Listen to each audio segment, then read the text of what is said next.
काम करवाने के लिए आप अपना एक वोट 12 अप्रैल के दिन कार के निशान पर बटन दबाकर हल्का पार्लियामेंट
శాసనసభ్యులు జాఫర్ హుస్సేన్ మిరాజ్ గారు, గౌరవనీయులు ఎమ్మెల్సీ ఎంఎస్ ప్రభాకర్ రావు గారు, నగర మేయర్ బొత్తు రామ్మోహన్ గారు, డిప్యూటీ మేయర్ ఫసియుద్దీన్ బాబా గారు, సోదరులు ఆనంద్ కుమార్ గౌడ్ గారు, గౌరవ కార్పొరేటర్లు, మీ అందరి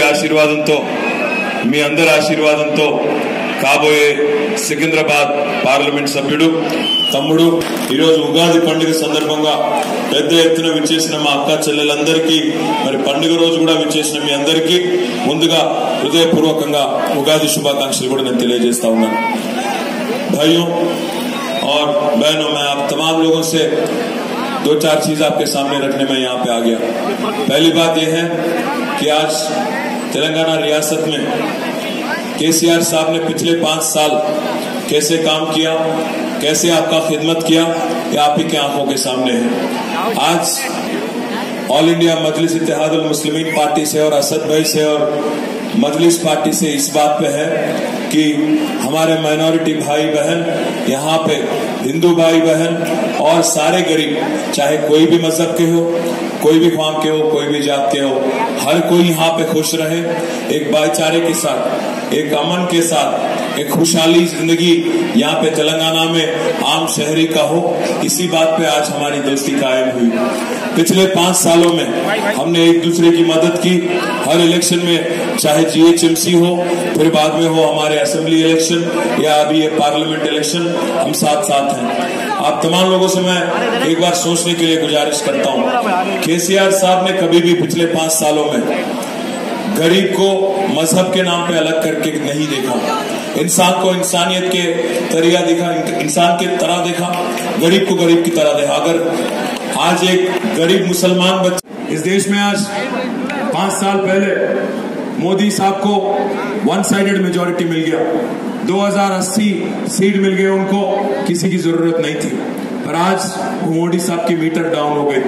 5 साल के बाद मोदी साहब की कोई हवा आज देश में कहीं देखने को नहीं मिल रही है। 150-160 से ज्यादा सीट उनको नहीं मिलना है, और कांग्रेस पार्टी राहुल गांधी साहब के लीडरशिप में कुछ भी आगे नहीं बढ़ पाए, उनको 100 सीट से ज्यादा नहीं मिलेगी। इसलिए भाइयों, मैं कहता हूँ, कल जाके एक एमपी सीट बहुत अहम बनेगी। इसीलिए मैं कहता हूँ, इंशाल्लाह 16 सीट टीआरएस और 1 सीट हमारे असद भाई जीत के 17 सीटों के साथ कल तेलंगाना की आवाम ये तय करेगी, तेलंगाना की आवाम ये तय करेगी कि लाल किले पे कौन झंडा लहराएगा। ये तय करने वाला कोई और नहीं, आप रहेंगे मल्लेपल्ली वाले, आप रहेंगे। मैं कहता हूँ दूसरी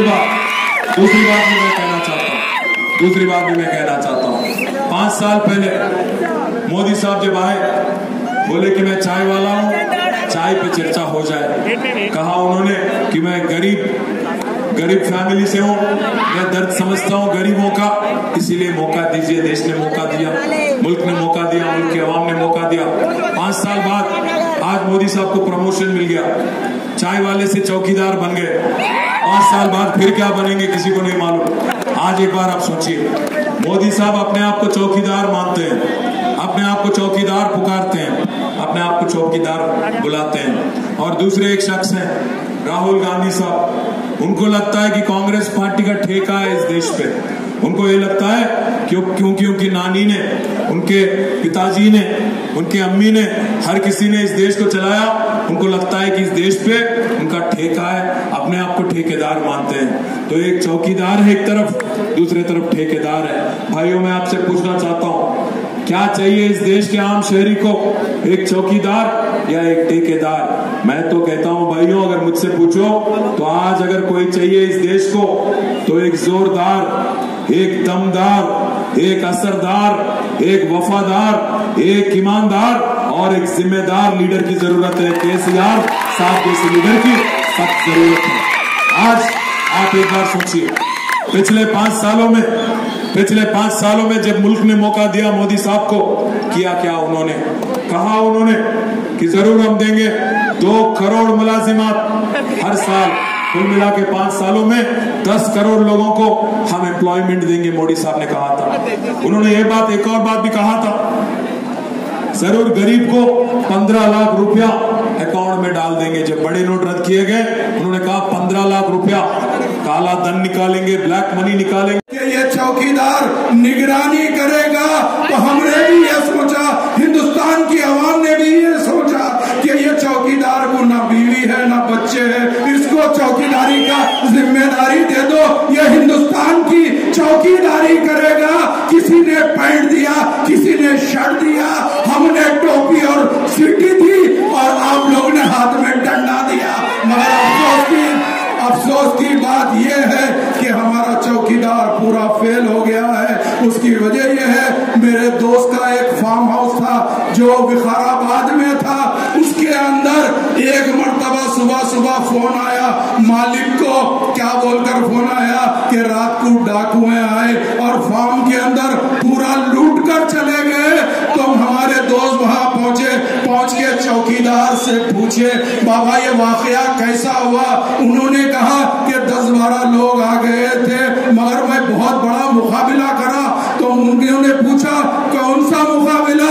तो बोले मैं आगे भाग रहा था, वो लोग मुझे पकड़ने पीछे भाग रहे थे, जैसे ही अंधेरा दिखा मैं झाड़ी में छुप गया, उन लोग पूरा लूट कर लेके चले गए। ऐ चौकीदार साहब, मैं तुमसे सवाल कर रहा हूँ, वो सवाल क्या है? वो सवाल ये है कि हम तुमको मुल्क का चौकीदार बनाए थे, आज लोग आकर 40 सिपाही हमारे मार कर चले जा रहे हैं और तुम अपने आप को चौकीदार कहते हो। ऐसे चौकीदार की हमको जरूरत नहीं है।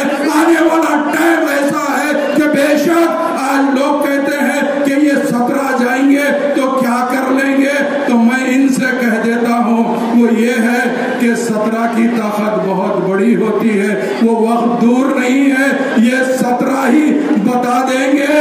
जैसा आप जानते हैं कि हमारे MP साहब असद साहब ने कहा था, क्या भाई क्या 2 ही लोग काबिल है क्या, और हिंदुस्तान में कोई काबिल नहीं है क्या? 2 लोग के ऊपर ही क्या हिंदुस्तान टिका हुआ है क्या? तो मैं ये कहना चाहता हूँ कि हिंदुस्तान में काबिल लोग बहुत ज्यादा है। वो वक्त आ गया है, आपको सोच समझ कर अपना वोट डालना है, फैसला करना है, क्योंकि आज मल्लापल्ली के अंदर की जो आवाज निकलेगी, इंशाअल्लाह आने वाले टाइम पर दिल्ली का तख्त हिला देगी। मुझे अल्लाह की जात से उम्मीद है, क्योंकि आप जानते हैं हमने पिछले 70 साल से हर एक को आजमाया है, मगर आज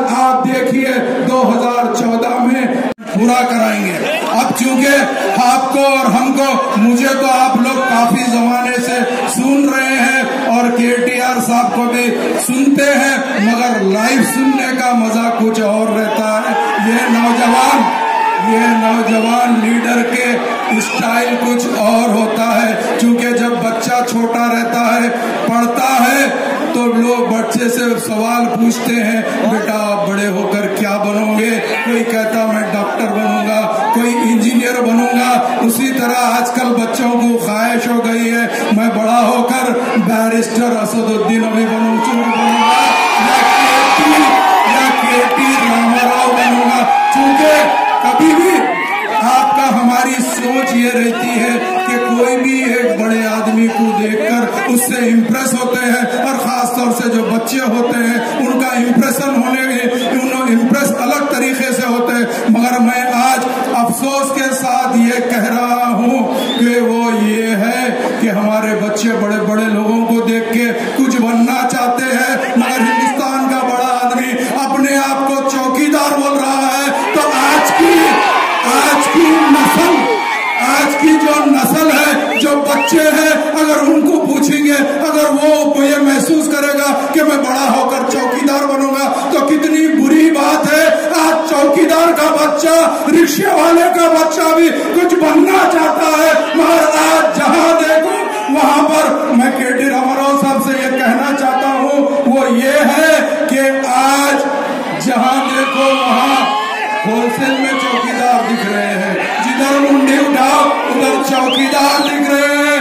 कोई भी ऐसा नहीं लग रहा है कि वो जो सेठ दिखे सारे के सारे चौकीदार। तो हम ये कहना चाहते हैं 2014